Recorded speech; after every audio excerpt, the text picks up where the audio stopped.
Assalamualaikum warahmatullahi wabarakatuh. Pada kesempatan kali ini, saya dan anggota kelompok lainnya akan membahas mengenai bisnis model kanvas dari Bittersweet by Najla. Sebelum menjelaskan elemen bisnis model kanvas, saya akan menjelaskan sedikit apa itu Bittersweet by Najla. Bittersweet by Najla adalah sebuah cafe dessert kekinian di Jakarta. Didirikan pada tanggal 15 Desember 2019 oleh Najla Bisir dengan nuansa kafenya didominasi warna pink dan mint. Bittersweet by Najla kini disebut sebagai pelopor bisnis dessert nomor 1 di Indonesia. Elemen yang pertama, customer segment. Customer segment mendefinisikan kelompok yang berbeda dari orang atau organisasi suatu perusahaan yang bertujuan untuk menjangkau dan melayani. Model bisnis harus didesain dengan pemahaman yang kuat akan kebutuhan pelanggan. Target pelanggan Bittersweet by Najla ditujukan pada penikmat makanan manis. Dari segi faktor usia pelanggan, Bittersweet by Najla tidak mengelompokkan pelanggan secara khusus melainkan secara umum. Sedangkan dari segi ekonomi pelanggan, produk Bittersweet by Najla dapat dijangkau oleh orang-orang yang mempunyai ekonomi menengah ke atas. Elemen yang kedua, key partnership. Partnership dapat dijelaskan sebagai suatu perjanjian kerjasama yang dibangun antara dua perusahaan atau lebih untuk menciptakan nilai bagi pelanggan. Dalam hal ini, partner Bittersweet by Najla adalah pemasok bahan baku. Beberapa supplier yang memiliki peran penting dalam proses produksi adalah supplier coklat import Belgia, supplier tepung komachi Jepang, supplier gula, supplier telur, supplier mentega, supplier krim, Gojek, Grabike, dan Shopee.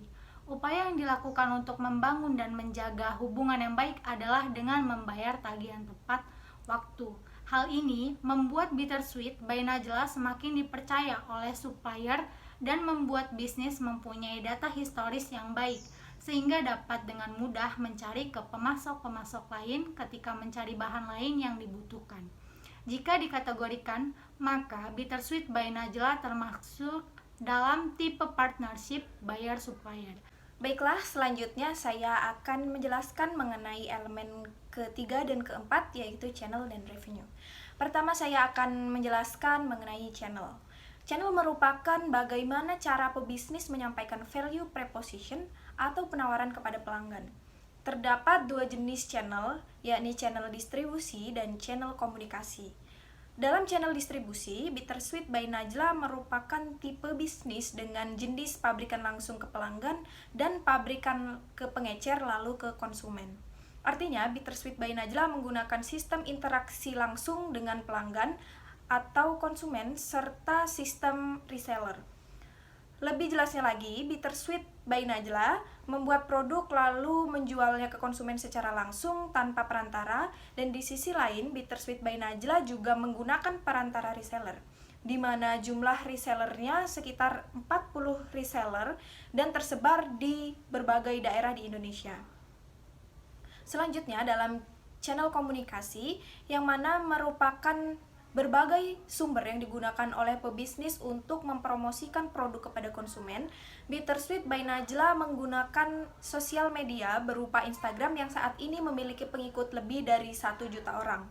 Beralih ke elemen revenue, revenue stream adalah produk atau jasa apa saja yang dapat memberikan pemasukan. 90% pemasukan yang didapatkan oleh Bittersweet by Najla berasal dari online seperti GoFood, GrabFood, Shopee, dan juga Instagram. Hasil temuan pada revenue stream Bittersweet by Najla sudah baik. Harga yang ditetapkan untuk produk-produk yang dijual juga sudah sesuai dengan target konsumen. Pelanggan juga merasa cukup puas dengan harga yang diberikan karena kualitas dan kuantitas yang mereka berikan sesuai dengan harapan. Elemen yang kelima dalam bisnis model kanvas yaitu key activities. Menurut Strategizer, key activities adalah semua kegiatan yang berhubungan dengan tujuan utama dari membuat bisnis, yaitu mendapatkan keuntungan ataupun laba.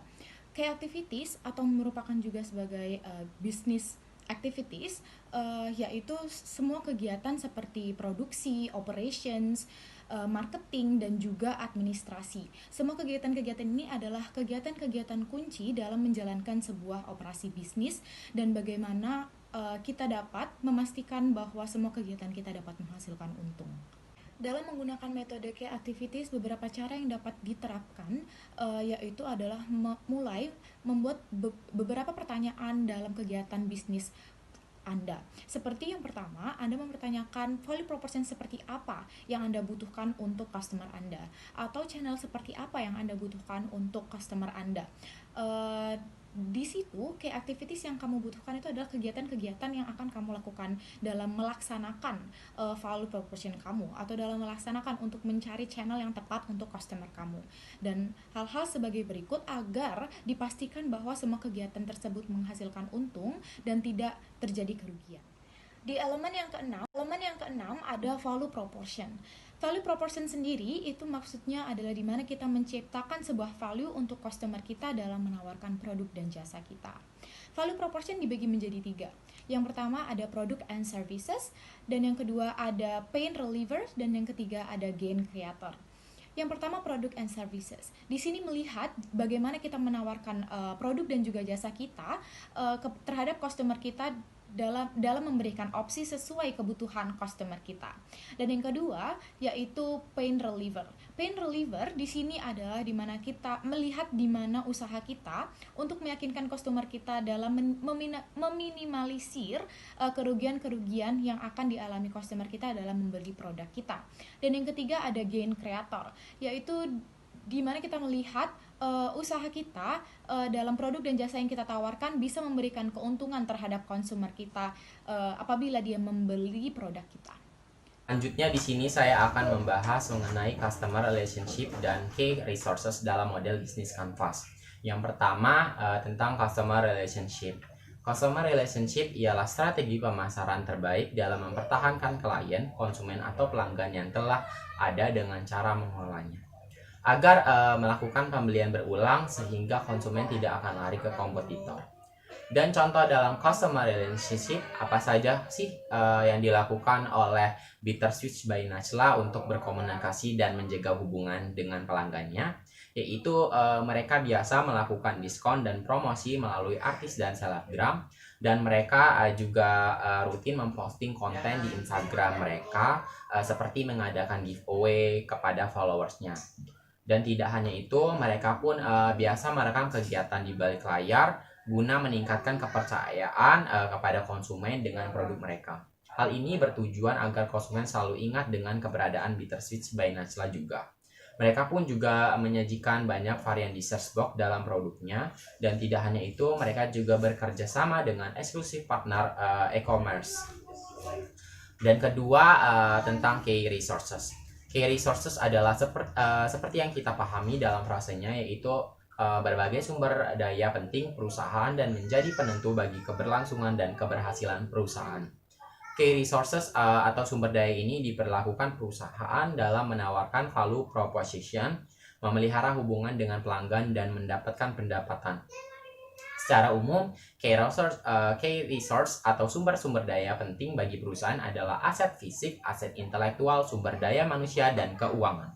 Yang pertama, pengertian aset fisik yaitu dapat berupa gedung, pabrik, mesin-mesin pabrik, maupun jalur distribusi yang dimiliki. Jika aset intelektual adalah dapat berupa paten, copyright, brand, database pelanggan, dan lain sebagainya. Untuk sumber daya manusia sangat penting bagi industri farmasi dan industri kesehatan. Seperti dokter yang pandai mengobati merupakan key resource untuk rumah sakit, dan peneliti dan perancang obat-obatan merupakan key resources untuk industri farmasi. Dan keempat, keuangan. Ada industri yang membutuhkan guyuran dana untuk dapat bersaing. Di sini keuangan menjadi key resources yang harus dimiliki perusahaan tersebut.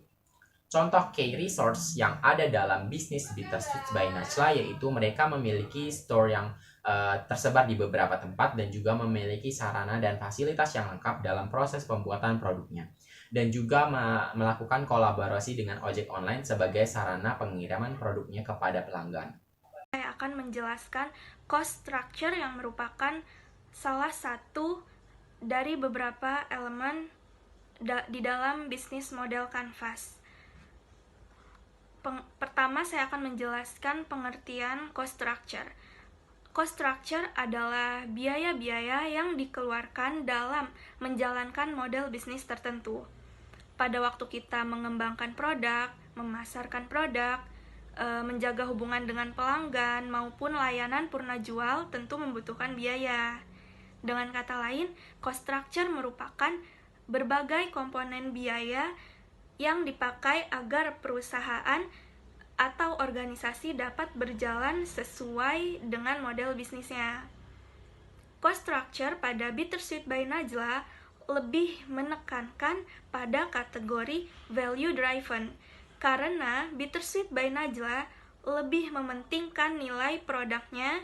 Seperti yang kita ketahui, Bittersweet by Najla selalu berinovasi dalam membuat dessert mengikuti tren yang sedang ada atau biasa disebut kekinian.